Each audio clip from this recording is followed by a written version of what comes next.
How's it going, everyone? We have an update on PlayStation Plus Extra, which, it's not the update everybody likes to talk about, but it's an update we absolutely need to cover as far as games cycling out. So there is a list of 10 titles that will be cycling out of a PlayStation Plus Extra in January of next year. So next month, January 17th to be exact. Nothing too notable, but there's definitely a couple titles there that are unfortunate that they are leaving. And then on top of that, that'll be followed up by February 21st when another batch of games do leave the service. Some of this is well known, but I haven't covered all of these in a video before, so let's go over that.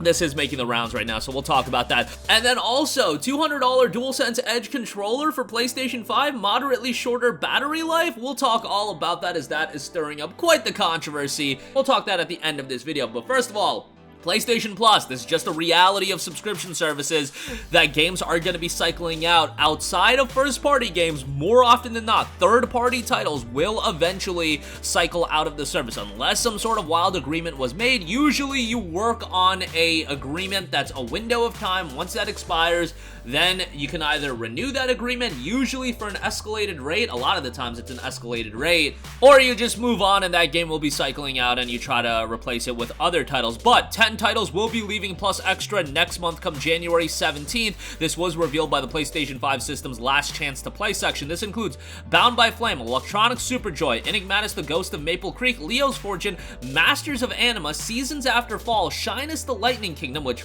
that's unfortunate that one's leaving, Space Hulk Tactics, another one, unfortunate, The Council, and The Last Tinker, City of Colors. So those 10 titles, I know nothing too notable in terms of marquee games. You don't have a game at the level of Assassin's Creed Valhalla in terms of, recognition in this lineup. And by the way, Valhalla, I believe, either has left the service or it's leaving in the next couple of days. But nonetheless, those 10 games will be leaving here in a little bit. It was also outlined that come February, these titles will be removed, and these are some notable ones. On February 21st, you have Agatha Christie, The ABC Murderers, Grand Theft Auto Vice City, the Definitive Edition, Rad Rogers, Cinemora EX, which Cinemora is a super underrated game, Skydrift Infinity, Sparkle Unleashed, The Book of Unwritten Tales 2, and The Turing Test. All of those games will be removed on February 21st. So, again, reality of subscription services. Hopefully this means that come January and February we will have solid refreshes to PS Plus Extra. Look,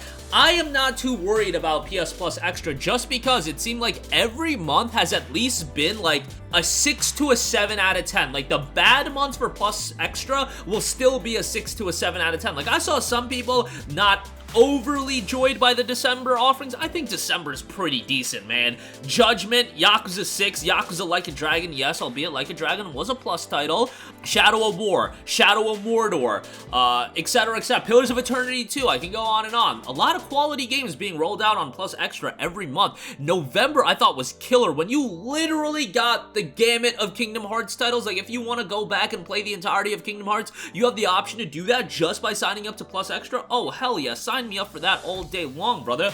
That's a great offering there. I own all these games, but I'm just trying to assess it from more of an objective mind frame of people that, they're not buying every game. They're subscribing to a service like Plus Extra where, some games they own, but hopefully they can find quite a few games that they don't and ultimately end up on the value side of things by the end of the year with their subscription service and be like, hey, I paid whatever, $100, $70 for the year of Plus Extra, and I got my money's worth. I played all these great games, and I think it's not feasible to think, hey, you're gonna take advantage of every game offered on the service, because one, nobody's got that time. Two, a lot of you guys already own a lot of those games. A lot of those PlayStation first-party titles, it's nice to have a Horizon Zero Dawn Complete Edition on there for the people that are picking up a PlayStation console for the first time, and they can just sign up to Extra and have all those games at their fingertips. But for the majority of you guys, especially those of you watching our videos, you played the Horizons of the world. You probably played the God of War 2018s of the world. Those games probably don't interest you as much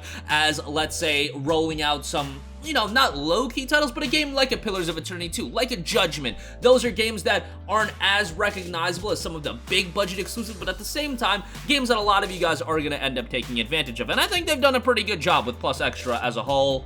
Maybe I'm crazy about that. You know, I've made my opinions felt on Plus Premium pretty regularly, where I think that service is just like an abomination, but hopefully they'll get that course corrected in 2023 as well. All right, moving on from that, do also want to talk the talk of the town, the talk of the news cycle as far as PlayStation news goes.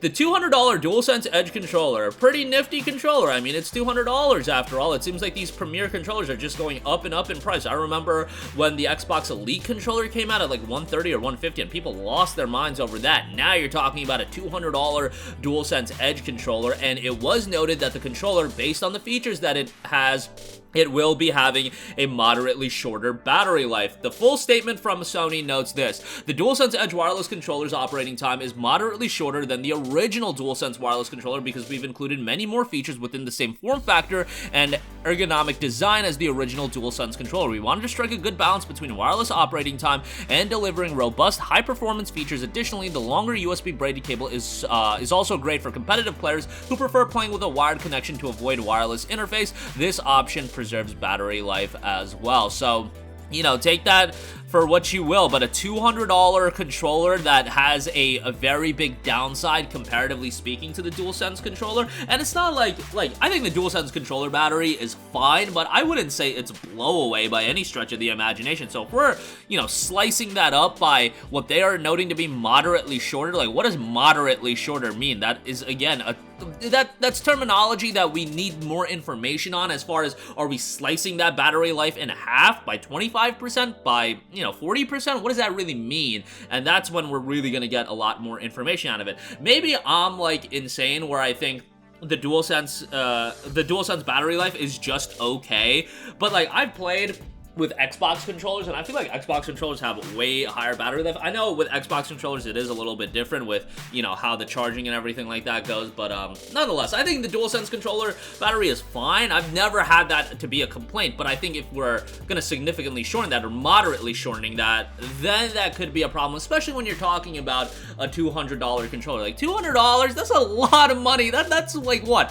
40% of the cost of a disc-based PS5, or half the cost of a digital-based PS5. That's a lot of bread to be dropping on just a single controller, so you gotta remember that as well. Like, $200, that's just a wild amount of money for a controller, but nonetheless, as we hear more, I'll let you guys know. But also do remember that the DualSense Edge has a litany of improvements above the original DualSense, so you have to take that into account as well. But that'll do it for me. Again, a bit of an update on Plus Extras. A lot of games will be cycling out of the service. Kind of a reality of subscription services. This happens with everything, unless it's something that's kind of developed and produced in-house.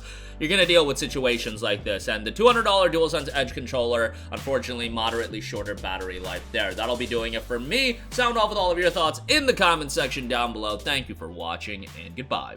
Hey guys, we hope you enjoyed the video, and if you did, make sure to hit the subscribe button, and if you're already subscribed, do us a favor and hit the bell icon. This way you'll be notified whenever we post a new video. That's the best way to keep up with all of our uploads, and we usually try to upload 2 videos a day. And with the bell icon hit, you'll be notified whenever we do upload a video. As always, thanks for watching.